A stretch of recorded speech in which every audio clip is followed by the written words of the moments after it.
Come on. Come on, kitty. Come on. Come. Come on. Come on. You're not normally shy of stamping all over us. Cat butt to the face. Good stuff. Hi everybody, and welcome to another Sacred Marriage video snippet being recorded on Easter Sunday. And we're recording this for many reasons. One of the most prevalent ones is to simply say hi to everybody again, and especially on this day, very important day for the old Gnostic Christians out there. That's me.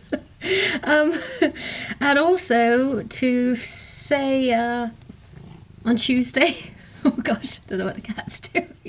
On Tuesday, I'm going to be flying off to South Africa to be spending a week with Andrew Harvey on the White Lion Sanctuary down just north of Johannesburg for a week. So you might not see much of me, but you will most definitely hear and feel lots, I'm pretty sure, because Andrew is very much, in my heart and soul, absolutely part of this sacred marriage, alchemy, this lineage, call it what you will. So, yeah, it's my turn for the hot seat. But this morning's conversation is about androgyny. We had a little bit of a revelation this morning. As you probably can tell by our videos in the past, we have been really struggling to understand and embody these pure masculine and feminine qualities and traits and characteristics, and it's been a little bit of a source of stress for the pair of us because well, for a start, I'm very masculine and Pete is quite, well, I have been, especially the last few years, more, or getting in touch more with my feminine side, having lived a masculine lifestyle before. So yeah, interesting. Yeah, perfect alchemy. And this morning, we've been spending the last couple of days in a very deeply, seamlessly loving and harmonious state. Really, really up there. You know, one of those periods in the relationship where everything is so blissful, so gentle and so easy. And we noticed that in that effortless state that we may well be stumbling across sacred androgyny. Now, as I mentioned this to Pete, he had a little bit of a response to that word. Maybe he would like to share his response. Yeah, I mean, androgyny, for me, it's got this negative clang about it.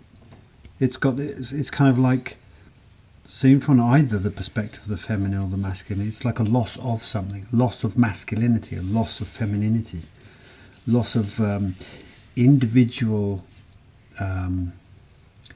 beingness.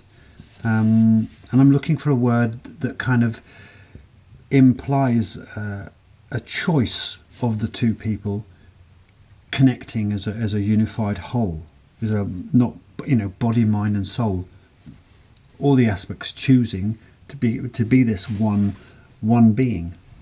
So I don't know if there is a word for that, but Anaiya likes androgyny anyway. So, well, I only use that word because it comes with a certain visual, and that visual is it's kind of quite an angelic looking being, to be honest.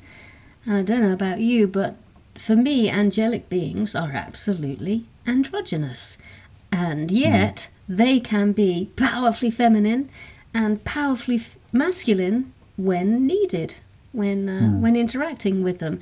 So for me, androgyny is an ascended state, very blissful, very beautiful, exceptionally loving. I can kind of hear what Pete is saying, this loss, or maybe neutrality, this kind of neutral beingness, where there's no fire and ice and light and dark and male and female. So the friction of duality has been softened, and now you're in that third state, that androgynous state of being. Well, fascinating stuff, because I want to bring things back down to earth, and Anaiya wants to take things up into the spirit. Neither is better than the other. Both elements are necessary, both as an individual and as a couple. Yeah, got to have elements of both. So, great, fascinating conversation we've been having downstairs about this. What I key into is kind of, like the classic pictures of, say, Shiva. This blue geezer, you can't quite tell whether he's a man or a woman by looking at him, and yet in other instances Shiva's represented as this ideal form of the masculine. So what? And it's like, but I'm from the Western Europe. My direction is more clarity. I'm not looking to become more feminine as such, although I want to be in touch with my feminine pole. I'm not looking to lose masculinity. But the paradox is really interesting in that I can become more masculine if I know my feminine.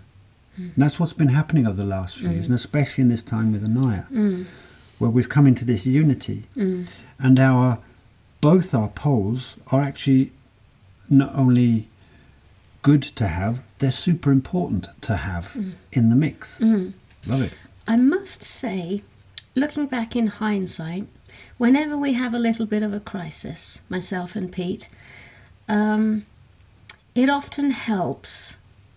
It has helped me in the past, and especially the other day, to really ground down into my being. And what do I mean by my being? I'm in a woman's body.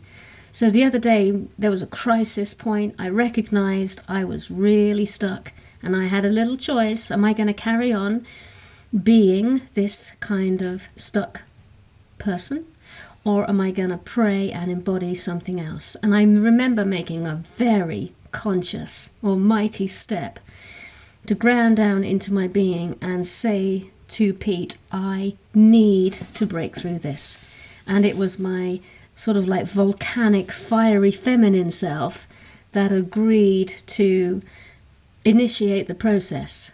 And then, so that's a very obvious sense of duality rather than androgyny.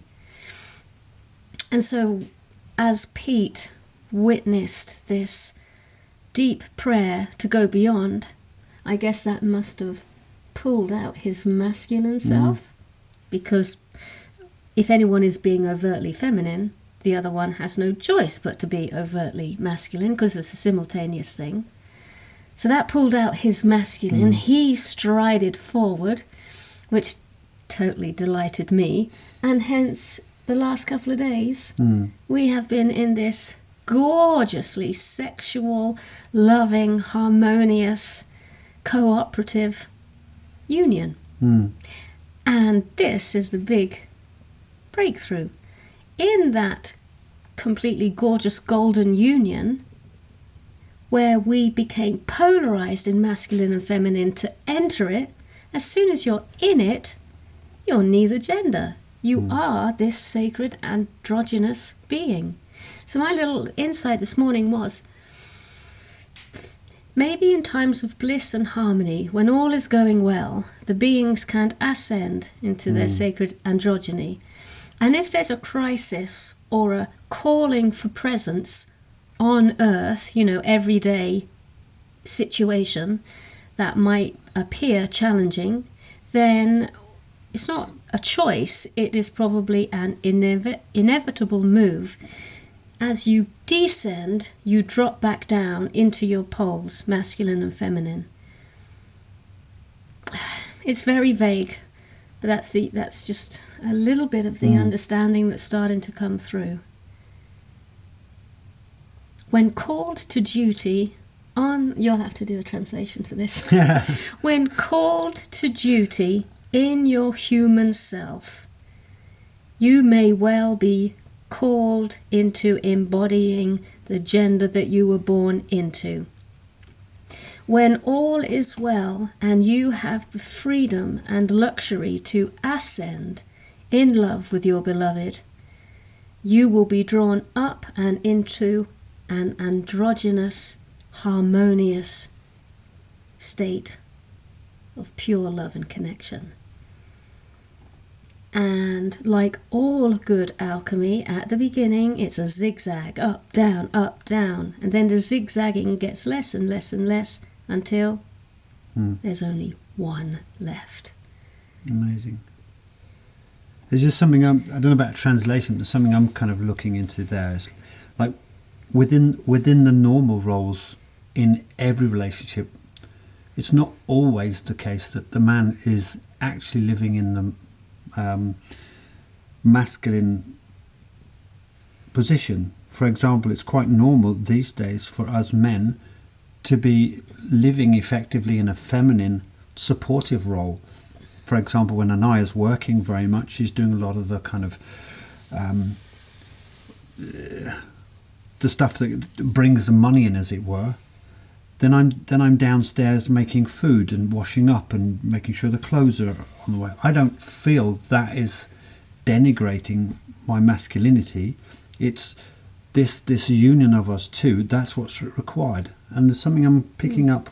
You know, if one of the two in the couple is moving especially strongly to one of the genders, whichever it is, the other will naturally gravitate towards its opposite. And to me, that's healthy.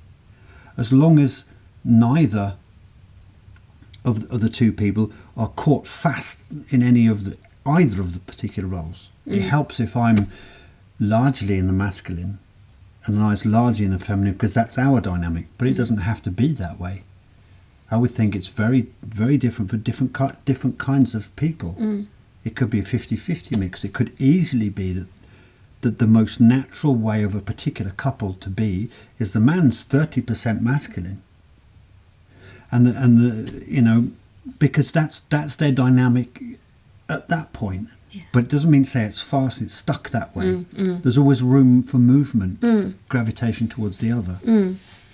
Steps and stages, beloved friends. Yeah. I think the inner conversation is, can I be and am I comfortable being feminine? As a woman, that's a very important question. And as a man, can I be and am I comfortable being masculine? Very important question. After the question will always come the invitation to actually embody it. So life will just come along and go, oh, nice contemplation. Let's see how real that contemplation is. And so you get given that wonderful opportunity to actually show up and become it. Wonderful. Yeah. So whilst Anaiya's away in South Africa doing her mega spiritual thing, which is wonderful with the white lines, I'm doing the masculine thing. I'm back here at home, taking care of the house, taking care of the cat, making sure everything's done, and the man tasks are done with cars and house and stuff. So again, perfect demonstration of union in traditional form, man and woman. Wonderful. I requested that he would clean the cars with his top off. Well, I have to wait until you're back for that. And stride towards me in his jeans and a damp, sopping, dripping sponge. Okay. That's distinctly role models and role playing. Nice. Done. Okay, happy Easter, everybody. Let this be a day of incredible and deeply felt rebirth. See you soon.